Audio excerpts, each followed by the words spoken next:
Genesis.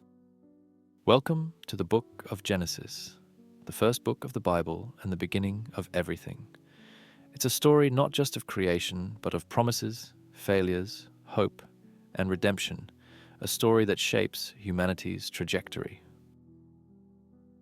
Introduction to Genesis. Genesis introduces us to God's creative power. The opening lines declare God's authority over the universe. In the beginning, God created the heavens and the earth. From mere words, he brings forth light, sky, seas, land, animals, and finally humankind, made in his own image. In just 7 days, or more importantly, through 7 acts of divine creation, God builds a world full of life and beauty, and it is good. This isn't just a story about how the world began.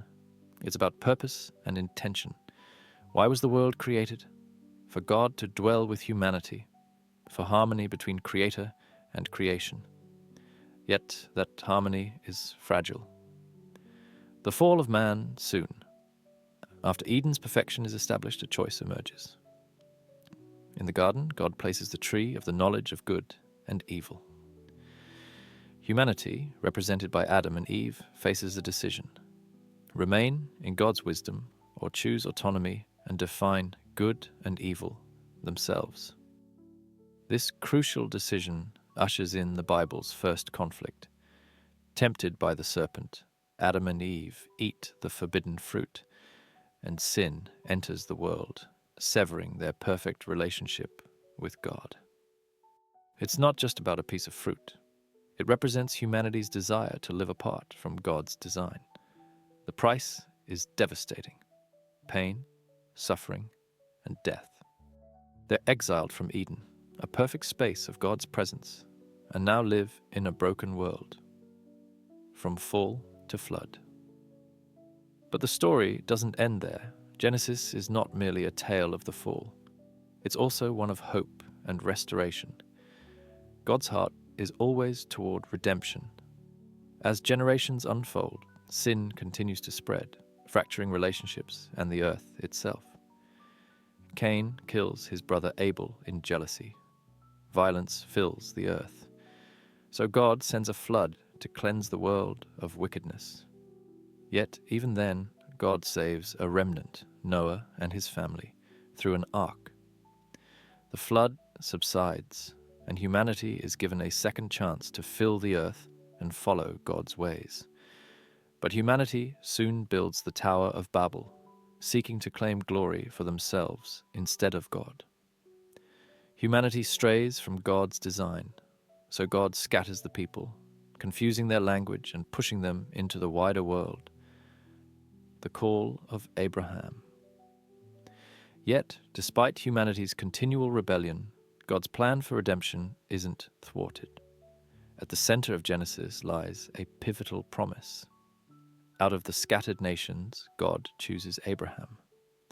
Through his lineage, God promises to bless every nation on earth, a profound turning point in history. To an old man with no children, the promise seems impossible. God tells Abraham his descendants will be as numerous as the stars, and through his family, God will restore what was lost in Eden. But Genesis doesn't hide its hero's imperfections. Abraham, though chosen, struggles with faith.